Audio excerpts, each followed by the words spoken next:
नमस्कार मेरे प्यारे साथियों, मैं हर्ष तिवारी आप सबका स्वागत करता हूं आपके बहुत ही प्यारे चैनल वर्ल्ड फेस के अंदर। आज है यहाँ पे 2 मई और शुरू करते हैं 2 मई के बहुत ही शानदार करंट अफेयर्स को पहले क्वेश्चन के साथ में। देखिए साथियों, ये है कि 2 मई को आज इनमें से कौन सा दिवस है जो सेलिब्रेट किया जाता है। तो आज साथियों हम मनाते हैं देखिए विश्व टूना दिवस। सर टूना दिवस क्यों मनाते हैं? देखिए तो वर्ल्ड ट्यूना जो डे है वो आज के दिन यहाँ पे सेलिब्रेट किया जा रहा है। मैं बता दूं मेरे साथियों कि ट्यूना देखिए एक प्रकार की मछली है जिसका मांग बहुत ज्यादा है। आपको बता दूं मेरे साथियों कि देखिए इस मछली की जो मीट की डिमांड है ना बहुत ज्यादा है। और ज्यादा मात्रा में मीट की डिमांड होने के कारण इसका जो यहाँ पे देखिए कहीं ना कहीं जो फिशिंग है इलीगल तौर पे बहुत ज्यादा की जा रही थी। तो ये ऐसी मछली बन गई है जिसकी स्पीशीज अब इंडेंजर्ड हो गई है, जो यहाँ पे देखिए जल्दी खत्म हो जाएगी, जल्दी समाप्त हो जाएगी। तो इनको यहाँ पे संरक्षित करने के लिए जो दिवस है ये मनाया जाता है जिसका नाम है ट्यूना डे। अब क्वेश्चन बनता है सर ऐसा क्यों? देखिए इनकी हम जब बात करते हैं ट्यूना मछली के बारे में, तो ट्यूना मछली के मांस में, मीट में बहुत सारे प्रोटीन्स है, बहुत सारे जो अलग जो तत्व है, पोषक तत्व है पाए जाते हैं। जैसे फॉर एग्जांपल इसमें ओमेगा 3 है, विटामिन बी 12 है, प्रोटीन है। देखिए विटामिन बी 12 जो यहाँ पे हेल्प करता है कैंसर से लड़ने के लिए, क्योंकि इसमें कोबाल्ट की मात्रा पाई जाती है। और बहुत सारे देखिए यहाँ पे फूड सोर्सेज, यहाँ पे बहुत सारे सोर्सेज है जो मिलते हैं। तो यहाँ पे देखिए 97 के आसपास जो फिशिंग है ना वो इलीगल होती है। और इसकी सबसे ज्यादा यहाँ पे फिशिंग होती है in the region of the Pacific. और यहाँ पे कौन सा यहाँ पे देश, यहाँ पे जापान। तो यहाँ पर इनकी जो फिशिंग है वो सबसे ज्यादा इलीगल तौर पे की जाती है। देखिए साथियों, अगर हम 2 मई की बात करें कि आज की बात करें, तो आज देखिए भारत के बहुत ही फेमस यहाँ पे व्यक्ति रहे जिनका नाम है सत्यजीत राय। इनका जन्मदिन भी पड़ता है। देखिए मैं इनके बारे में इसलिए बता रहा हूँ क्योंकि इन्हें देखिए भारत के सर्वोच्च पुरस्कार यहाँ पे भारत रत्न से सम्मानित किया जा चुका है। और ये ऐसे भारतीय निर्देशक भी है, ऐसे फिल्म डायरेक्टर भी है जिन्हें ऑस्कर पुरस्कार भी मिला है। तो आपसे एग्जामिनेशन बच्चे क्वेश्चन पूछेंगे। तो 1921 में 2 मई को इनका जन्म हुआ था मेरे साथियों। इनकी जो पहली फिल्म थी जिसका नाम है पांथेर पंचाली, 1955 में आई थी। और इस मूवी ने 11 अंतरराष्ट्रीय पदक जो पुरस्कार थे वो जीते थे। 1992 में इन्हें यहाँ पे ऑस्कर पुरस्कार दिया गया था, ऑस्कर प्राइज दिया गया था। और 1992 में ही इन्हें मेरे साथियों यहाँ पे देश का सर्वोच्च सम्मान सिविल सम्मान भारत रत्न से सम्मानित भी किया गया। ये सारे के सारे पॉइंट्स याद कर लीजिएगा, ठीक है साथियों। चलिए कल देखिए एक क्वेश्चन बहुत इंपॉर्टेंट है जो छूट गया था यहाँ पे, वो ये था कि 1 मई को इनमें से कौन सा दिवस है जो मनाया जाता है बच्चे। तो अगर हम 1 मई की बात करते हैं तो 1 मई को मनाते देखिए यहाँ पे कौन सा, देखिए अंतरराष्ट्रीय यहाँ पे वर्कर्स डे जिसे बोलते हैं, अंतरराष्ट्रीय श्रमिक दिवस। यस, तो अंतरराष्ट्रीय यहाँ पे श्रमिक दिवस है जो मनाया जाता है। साथ ही थोड़ा सा ना मुझे कुछ टॉन्सिल्स भी हो रहे हैं और यहाँ पे थोड़ा उसका इश्यू भी चल रहा है, तो मेरे को बोलने में दिक्कत आ रही है। तो आज थोड़ा सा देख लीजिएगा। कल क्लासेस में बहुत ज्यादा सीवियर कंडीशन थी मेरी, बहुत ज्यादा हेडेक, मतलब फीवर भी चढ़ा था मुझे, इसलिए मैं कल क्लासेस नहीं ले पाया था। और आज भी कंडीशन नॉर्मली है, इतनी अच्छी तो नहीं कहूंगा, तो still I am taking the classes, ठीक है। तो यहाँ पे देखिए बच्चे की लेबर को, यहाँ पे देखिए श्रमिकों को सम्मान देने के लिए, उनकी यहाँ पे जो कार्य क्षमता से और ज्यादा बढ़ावा देने के लिए, और उनका जो मेन योगदान है समाज के निर्माण में, उसको यहाँ पे देखिए कहीं ना कहीं विश्व पटल पे लाने के लिए ये जो दिवस है मनाया जाता है। तो यहाँ पे आपको बता दूं मेरे साथी, देखिए कि भारत की जब बात करते हैं तो भारत में डॉक्टर बाबा साहेब भीमराव अम्बेडकर, डॉक्टर भीमराव अम्बेडकर का बहुत बड़ा योगदान है। भारत में वर्कर्स के जो घंटे थे वो फिक्स नहीं थे। कई जगह पर देखिए बंधुआ मजदूरी बहुत ज्यादा हो रही थी। तो बंधुआ मजदूरी को इलीगल किया गया, भारतीय संविधान में से इलीगल किया गया है, ठीक है, ये लीगल नहीं है। दूसरी बात ये है कि बाबा साहब भीमराव अम्बेडकर ही वो व्यक्ति हैं जिन्होंने यहाँ पे जो मजदूरों के वर्किंग हार्स थे उन पे बहुत ज्यादा फोकस किया था। तो कई कई जगह पे 12 से 14 घंटे यहाँ पे वर्किंग हार्स होते थे, जिसे यहाँ पे लीगलाइज किया गया, और 8 घंटे जो वर्किंग हार्स है इसे किया गया। इन सबके पीछे जो व्यक्ति हैं वो है डॉक्टर साहब भीमराव अम्बेडकर, ठीक है बच्चे। चलिए नेक्स्ट क्वेश्चन यहाँ पे ये है कि एशियाई मुक्केबाजी चैंपियनशिप 2021 इनमें से किस देश में आयोजित की जाएगी? तो बच्चे ये पहले होने वाली थी इंडिया में, लेकिन अब कहां पे होने वाली है? यूएई में। यस, तो यहाँ पे इंडिया पहले होस्ट करने वाला था पे एशियन बॉक्सिंग चैंपियनशिप को 2021 की, लेकिन बच्चे अभी यहाँ पे नहीं हो रही है। वह क्या है कि इंडिया में जो सेकंड फेज है वो बहुत ज्यादा बहुत सारा ड्रास्टिक कंडीशन में आ चुकी है, और बहुत सारे देशों ने क्या किया है, यहाँ पे बैन लगा दिए इंडिया के यात्रियों को जाने के लिए। और सिंपल सी बात है कि भारत में बहुत सारे फ्लाइट्स आ भी नहीं रही है। तो इस नजरिए से, इसको ध्यान में रखते हुए इंडिया ने एक फैसला लिया है कि अब ये जो कंपटीशन है, ये जो टूर्नामेंट है, ये हम कहां पे करेंगे? यहाँ पे यूएई में करेंगे, यूनाइटेड अरब अमीरात में करेंगे। आपको ये बात पता होनी चाहिए, ठीक है, क्योंकि इंटरनेशनल ट्रेवल पे रेस्ट्रिक्शंस लगे हैं जिस कारण से यहाँ पे इसे चेंज किया गया। तो पहले कहा था बच्चे ये इंडिया में होने वाला था, लेकिन अब याद कर लीजिए अब ये कहां पे होने वाला है? अभी होने वाला है यूएई के अंदर। आपसे एग्जामिनेशन बच्चे क्वेश्चन पूछेंगे, चलो ठीक है।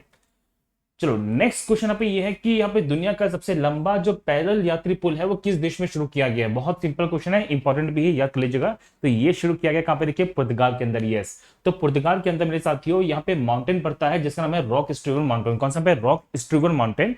और वहां पे मेरे साथियों एक नदी बहती है जिसका नाम है पैवा नदी। देखिए रॉक स्टोन माउंटेन और पैवा नदी के पास में ही यहाँ पे औरोका जियो पार्क है, औरोका जियो पार्क है जिसे यूनेस्को ने रिकॉग्नाइज किया गया। अब यहीं पे देखिए सस्पेंशन जो पैदल यात्री ब्रिज है वो यहाँ पे स्टैब्लिश किया गया है, जो 175 मीटर है कहाँ पे, पैवा नदी के ऊपर। और यहाँ पे बहुत ही फेमस है, ठीक है, सबसे बड़ा है। अगर आपसे क्वेश्चन पूछेंगे तो ह्यूजो जेवियर यहाँ पे पहले व्यक्ति बने हैं जो इसको पार किए हैं मेरे साथियों। देखिए भारत की जब बात करते हैं तो भारत के अंदर ही यहाँ पे विश्व का सबसे ऊंचा यहाँ पे रेलवे ब्रिज है जो बनाया जा रहा है, जो बन रहा है कहाँ पे मेरे साथियों, रियासी जिले में, जो पड़ता है बक्कल और कौरी जो क्षेत्र उसके उसमें बनाया जा रहा है, रियासी जिले के अंदर, जम्मू कश्मीर में। और इसकी ऊंचाई यहाँ पे देखिए बहुत ज्यादा है, ठीक है। देखिए बच्चे आपको बता दूं कि ये जो ब्रिज है ना, ये आईफेल टावर से ऊंचा है, आईफेल टावर से ऊंचा है मेरे साथी। सुनो अब क्वेश्चन बनता है, देखिए इसे बनाया किसके द्वारा जा रहा है। तो इसका जो कंस्ट्रक्शन कर रही है वो है कोंकण रेलवे कंपनी। आपको मुझे कमेंट सेक्शन में आंसर ये देना है कि जो कोंकण रेलवे है इसकी स्थापना कब की गई थी और क्या इसे यहाँ पे भारत में रेलवे जोन बनाया गया है। तो कोंकण रेलवे का रेलवे जोन है तो इसे रेलवे जोन कब बनाया गया, आप इसका आंसर मुझे कमेंट सेक्शन में जरूर कीजिएगा बच्चे, ठीक है। सुनो तो आप देख पाए कि यहाँ पे देखिए ऑन द रिवर, यहाँ पे कौन सी है, चेनाब नदी। यस, तो चेनाब नदी पे मेरे साथियों यहाँ पे देखिए विश्व का सबसे ऊंचा यहाँ पे आर्क ब्रिज है जो बनाया जा रहा है। वैसे मैं बता दूं मेरे साथियों कि जो चेनाब नदी है ये दो धाराओं से मिलकर बनती है, चंद्रभागा से जो लाहौल स्पीति से निकलती है और टांडी में आके इनका निर्माण करती है जिसको बोलते हैं चेनाब नदी। और चेनाब नदी देखिए मेरे साथियों झेलम और रावी यहाँ पे चेनाब की सहायक नदियां मानी गई हैं। चलिए तो देखिए पुर्तगाल की हम जब बात करते हैं तो पुर्तगाल के अंदर यह सस्पेंशन ब्रिज बनाया गया है। तो पुर्तगाल देखिए यहाँ पे एंटोनियो कोस्टा यहाँ पे देखिए पीएम है, आपसे क्वेश्चन पूछेंगे। देखिए पुर्तगाल की जब मैं बात करता हूँ मुझे वास्को डी गामा याद आता है। देखिए वास्को डी गामा की जब बात करेंगे तो ये है हमारा प्यारा भारत। आप देख पाएंगे कि यहाँ पे यूरोप में जाएंगे तो यूरोप में पड़ता है, देखिए यहाँ पे कंट्री कौन सी, पुर्तगाल।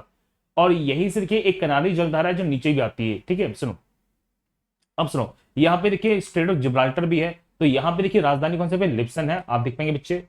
अगर देखिए पुर्तगाल की मैं बात करूं तो मुझे वास्को डी गामा याद आया है। 1498 में भारत की खोज करने के लिए व्यक्ति चले थे जिनका नाम है वास्को डी गामा। लेकिन मैं अपने शब्दों को दोबारा से दोहराना चाहता हूं मेरे साथियों, उन्होंने भारत की खोज नहीं की। यस, लोग कहते हैं कि भारत की खोज की है वास्को डी गामा। मैं सरासर बोलता हूं ऐसा नहीं है मेरे साथियों।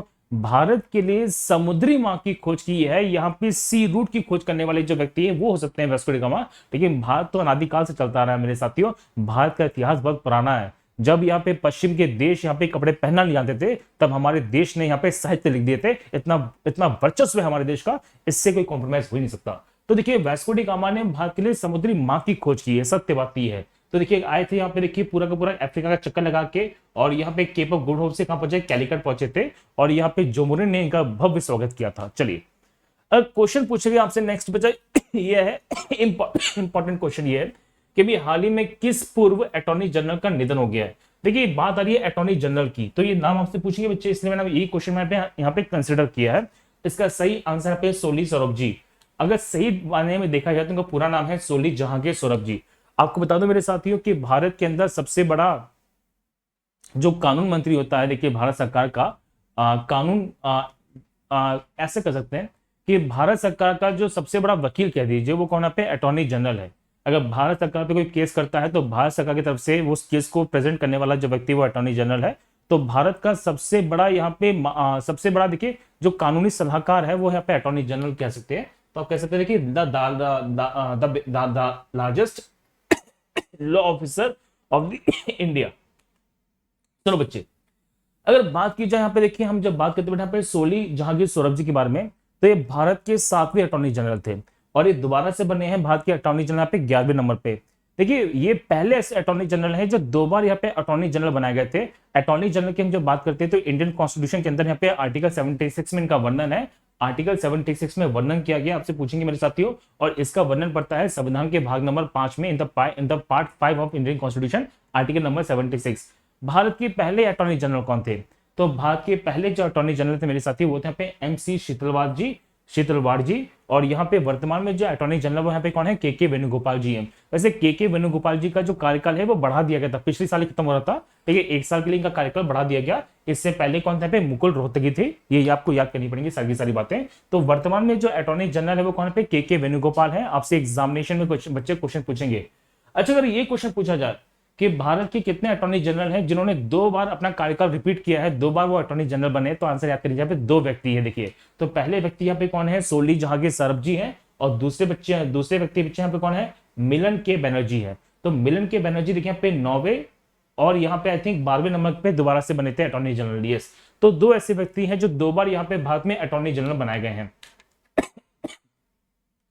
चलिए, ये क्वेश्चन भी इंपॉर्टेंट है, देखिए यहां से कि शूटर दादी के नाम से कौन सी महिला प्रसिद्ध थी जिनका भी हाल ही में निधन हुआ है।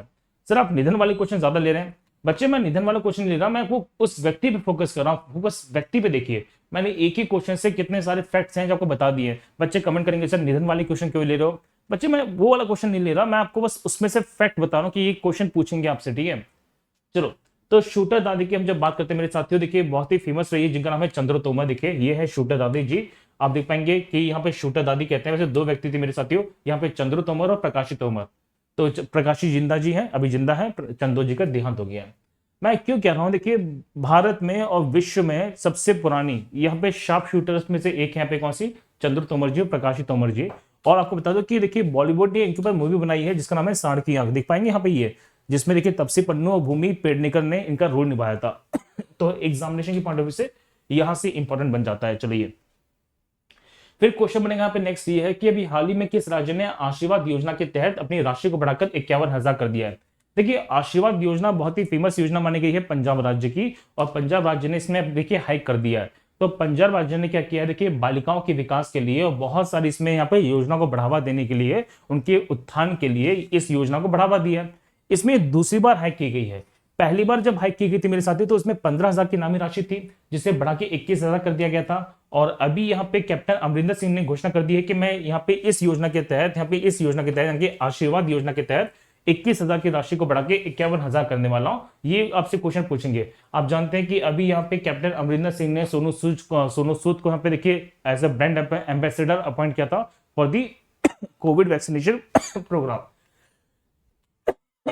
चलिए बच्चे, नेक्स्ट क्वेश्चन आप ये है कि एक्सिस बैंक ने किसे दोबारा से रीअपॉइंट किया है एज एमडी सीईओ। ठीक है, किस व्यक्ति को रीअपॉइंट किया है, रीअपॉइंट किया है। तो इसका सही आंसर है क्या बच्चे, यहाँ पे अमिताभ चौधरी। यस, तो अमिताभ चौधरी को यहाँ पे देखिए दोबारा से अप्रूव किया गया है, ऐसा रीअपॉइंट किया गया है एज द एमडी और CEO of the axis bank.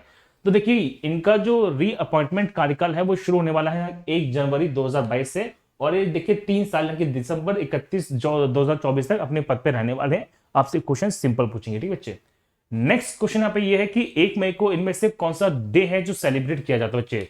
तो 1 मई को मनाते हैं महाराष्ट्र और गुजरात दिवस। यस, देखिए महाराष्ट्र और गुजरात यहाँ पे भारत के 2 बड़े राज्य हैं जिनकी स्थापना हुई थी यहाँ पे 1 मई 1960 को। इससे पहले बंबई प्रांत हुआ करता था मेरे साथियों। तो बंबई प्रांत को तोड़ा था गया यहाँ पे भाषा के आधार पे, मराठी भाषा के लिए महाराष्ट्र बना और गुजराती भाषा के लिए गुजरात बना। तो ये दोनों के दोनों राज्य देखिए एक ही दिन बने हैं 1 मई 1960 को। आप देख पाएंगे मेरे साथियों कि गुजरात है यहाँ पे, जो यहाँ पे देखिए बना है यहाँ पे 1 मई 1960 को, और यहीं पे देखिए विश्व की सबसे ऊंची प्रतिमा भी है जिसका नाम है स्टैच्यू ऑफ यूनिटी, जो पड़ती है नर्मदा नदी पर। राम वी सुतर यानी कि आर वी सुतर इसके यहाँ पे क्या आर्किटेक्ट थे, आपसे क्वेश्चन पूछेंगे। तो विश्व की सबसे ऊंची प्रतिमा भी यहाँ पे। देखिए गुजरात की हम जब बात करते हैं मेरे साथियों तो गांधीनगर का कैपिटल है, आपसे क्वेश्चन पूछेंगे। वहीं पर हम जब बात करते हैं महाराष्ट्र की, देखिए तो महाराष्ट्र की हम जब बात करें मेरे साथियों तो ये बॉम्बे स्टेट से बना है, और बॉम्बे स्टेट से ही देखिए 2 राज्य बने थे। आपको बता दो कि महाराष्ट्र के अंदर ही देखिए यहाँ पे शिवाजी की भव्य प्रतिमा का निर्माण किया जा रहा है यहाँ पे कोस्टल एरियाज में महाराष्ट्र के अंदर, ठीक है। तो महाराष्ट्र का निर्माण भी कब हुआ मेरे साथियों, 1 मई को हुआ है। भगत सिंह कोश्यारी यहाँ पे कौन है बच्चे, गवर्नर है, और ठाकरे जी आप जानते हैं सीएम। अब देखिए बता दो मेरा 1 और 2 मई की यहाँ पे गुरु तेग बहादुर जी, जो यहाँ पे सिखों के 9वें गुरु थे, और यहाँ पे गुरु हरगोविंद जी के यहाँ पे पुत्र भी थे, उनके यहाँ पे देखिए प्रकाश पर्व है जो मनाया गया है। आपसे क्वेश्चन पूछ सकते हैं ये। चलिए, अभी हाल ही में देखिए नाटो एक संस्था है, ठीक है। नाटो ने किस देश के साथ डिफेंडर यूरोप 2021 नाम की जो एक जॉइंट मिलिट्री एक्सरसाइज है वो की है। तो ये की यहाँ पे किसके साथ, मेरे साथ में अल्बानिया के साथ में। देखिए तो अल्बानिया ने यहाँ पे देखिए होस्ट किया पे defender Europe 2021 exercise with NATO. देखिए नाटो क्या है, इसको लेके मैं पूरा एक डिटेल वीडियो बनाने वाला हूँ, क्योंकि नाटो बहुत बड़ा है, इसके हमें थोड़ा टाइम चाहिए इसके लिए। देखिए आप देख पाएंगे ये है अल्बानिया, जिसकी कैपिटल यहाँ पे कौन सी तिराना है। ये इटली है, यहाँ पे एरिटिक सी है, और नीचे कौन सा है, आयनियन सागर है। तो यहाँ पे एक जल संधि पड़ती है जिसे बोलते हैं ओट्रांटो। क्या बोलते हैं बेटा, ओट्रांटो जल संधि। ये कहां पड़ती है, अल्बानिया और यहाँ पे इटली के बीच में। ठीक है, देखिए भारत ने ना बहुत सारी यहाँ पे देखिए एक्सरसाइज की है, मिलिट्री एक्सरसाइज की है, और यहाँ पे नेवल एक्सरसाइज भी की है। जैसे फॉर एग्जांपल अभी इंडिया फ्रांस ने यहाँ पे की है वरुणा, जो बहुत इंपॉर्टेंट थी। बहुत सारी यहाँ पे देखिए मैरिटाइम एक्सरसाइज जो की जाती है, जैसे फॉर एग्जांपल जो स्लाइनेक्स है वो होती है इंडिया श्रीलंका के बीच में। यहाँ पे बोंगो सागर होती है देखिए इंडिया बांग्लादेश के बीच में। जिमैक्स होती है इंडिया जापान के बीच में। नसीम अल बहर होती है यहाँ पे इंडिया ओमान के बीच में। इंदिरा की जाती है यहाँ पे इंडिया और रशिया के बीच में। जैर अल बहर की जाती है इंडिया कतर के बीच में। समुद्र शक्ति है इंडिया और यहाँ पे इंडोनेशिया। इंडो थाई कॉर्बेट होती है थाईलैंड के बीच में। यहाँ पे इमकोर मलेशिया है। सिम्बेक्स जो सिम्बेक्स है वो सिंगापुर है, और यहाँ पे ऑसिनडेक्स यहाँ पे ऑस्ट्रेलिया के साथ में है। ठीक है बच्चे, चलिए यहाँ पे अभी हाल ही में खबरों में रहा है कौन सा पे, लाग बी ओमार फेस्टिवल। देखिए जो लाग बी ओमार फेस्टिवल है ये इजराइल में सेलिब्रेट किया जाने वाला बहुत अच्छा फेस्टिवल है, लेकिन अभी खबरों में क्यों है, क्योंकि यहाँ पे भगदड़ हुई थी मेरे साथियों, और भगदड़ में बहुत सारे लोग हैं जिनकी यहाँ पे मृत्यु हो गई थी। तो ये इस कारण से फेस्टिवल चर्चा में आया था। यहाँ पे कौन सा, यहाँ पे लाग बी ओमार फेस्टिवल, जो इजराइल में सेलिब्रेट किया जाने वाला बहुत ही बड़ा फेस्टिवल भी है। आप जानते हैं कि इजराइल यहाँ पे देखिए बहुत ही अच्छा देश माना गया और काफी ताकतवर देश भी है। वैसे बता दो मेरे साथियों, ये एक ऐसा देश है जिसने अभी हाल ही में अपने को कोविड फ्री कर दिया कोविड फ्री कर दिया है। न्यूजीलैंड और यहाँ पे इजराइल, दो ऐसे देशों में शामिल है। चलिए नेक्स्ट क्वेश्चन यहाँ पे ये है कि अभी हाल ही में किसे यहाँ पे युद्धवीर मेमोरियल अवार्ड 2021 दिया गया है। तो ये दिया गया यहाँ पे देखिए डॉक्टर इविता फर्नांडिस को। देखिए आपको बता दो कि भारत के जो उपराष्ट्रपति हैं, यस वाइस प्रेसिडेंट है, यस तो भारत की जो वाइस प्रेसिडेंट है मेरे साथियों वेंकैया नायडू जी, तो उन्होंने ये देखिए ये ऑनलाइन माध्यम से यहाँ पे वीडियो कॉन्फ्रेंसिंग के द्वारा ये जो अवार्ड है जिसका नाम है युद्धवीर मेमोरियल अवार्ड, ये प्रेजेंट किया है। और ये दिया गया पे डॉक्टर इविता फर्नांडिस को। देखिए ये महिला गायकोलॉजिस्ट हैं, और आपको बता दो मेरे साथियों कि महिला उत्थान के लिए और महिला के विकास के लिए उन्होंने बहुत सारे कार्य किए हैं। ये 29वां एडिशन था, 29th एडिशन था जो साथ दिया गया। आपसे क्वेश्चन पूछेंगे, ठीक है बच्चे। नेक्स्ट क्वेश्चन यहाँ पे ये है कि 2021 की जो पहली तिमाही थी, जो अभी तिमाही चल रही है, इसमें इलेक्ट्रिक कारों की बिक्री में कितने प्रतिशत की वृद्धि हुई है। तो आंसर है 140%। यस, आप देख पाएंगे मेरे साथियों किस तरह से यहाँ पे देखिए जो लगातार पेट्रोल्स के और यहाँ पे डीजल्स के पेट्रोल में डीजल्स के रेट में जो हाइक हुआ है, तो कहीं ना कहीं ट्रेंड सेट किया गया यहाँ पे इलेक्ट्रिक कार्स की तरफ में। और भारत में बहुत सारी कंपनीज हैं जिन्होंने इन्वेस्टमेंट करना शुरू भी कर दिया और इन्वेस्टमेंट हो भी रहा है। देखिए इससे पहले एमजी हेक्टर थी, बहुत सारी इलेक्ट्रिक कार आई थी। अभी आप जानते हैं कि यहाँ पे देखिए एलन मस्क की जो सबसे बड़ी कंपनी है टेस्ला, वो भी यहाँ पे अपनी इलेक्ट्रिक कार का जो प्रोडक्शन इंडिया में शुरू करने वाली है और कर भी चुकी है ऑलमोस्ट। तो कहीं ना कहीं भविष्य है यहाँ पे इलेक्ट्रिक कार्स के अंदर, और हमारी जो डिपेंडेंसी है क्रूड ऑयल्स पर वो बहुत कम हो जाएगी। तो 140% यहाँ पे देखिए हाइक है जो देखा गया है इस बार इलेक्ट्रिक कार्स की बिक्री में, ये पहले 3 महीने के अंदर, पहली तिमाही के अंदर। ठीक है बच्चे, चलिए नेक्स्ट क्वेश्चन पे ये है, लास्ट क्वेश्चन हमारा ये है कि मैडम तुसाद वैक्स फिगर में यहाँ पे आने वाली पहली अमेरिकन उपराष्ट्रपति कौन है बच्चे। तो ये है कमला हैरिस। सिंपल सी बात है, यहाँ पे क्या देखिए Kamala Harris is the right answer. Yes, तो यहाँ पे देखिए कमला हैरिस यहाँ पे देखिए पहली वुमन बनी है और पहली ब्लैक एशियन भी है जो यहाँ पे देखिए इस तरह से इनका जो पोर्ट्रेट है वो बनाया जाएगा। कहाँ पे बच्चे, मैडम तुसाद यहाँ पे म्यूजियम में। देखिए मैडम तुसाद म्यूजियम बहुत फेमस म्यूजियम है। यहाँ पे जितने भी विश्व के यहाँ पे फेमस लोग हैं उनका जो स्टैचू है वो बनाया जाता है, वैक्स स्टैचू है जो यहाँ पे बनाया जाता है। अगर आपसे क्वेश्चन बच्चे पूछें कि भारत के पहले व्यक्ति कौन थे जिनका ये स्टैचू यहाँ पे स्टैब्लिश किया गया था, तो आंसर पे अमिताभ बच्चन जी। यस, तो पहले भारतीय जिनका स्टैचू यहाँ पे मैडम तुसाद के कॉम्प्लेक्स में रखा गया था, तो आंसर पे क्या मेरे साथियों अमिताभ बच्चन है ये। तो साथियों देखिए ये थी हमारी आज की क्लास। थोड़ा सा माफ कीजिएगा, मेरे को बहुत ज्यादा हेल्थ इश्यूज हैं थोड़े से आज, तो लिटरली आपके लिए क्लास थी। तो हम कल मिलते हैं विद द सेम टाइम और भी बेहतरीन कंसेप्ट के साथ में। तब तक के लिए मेरे साथियों जय हिंद जय भारत।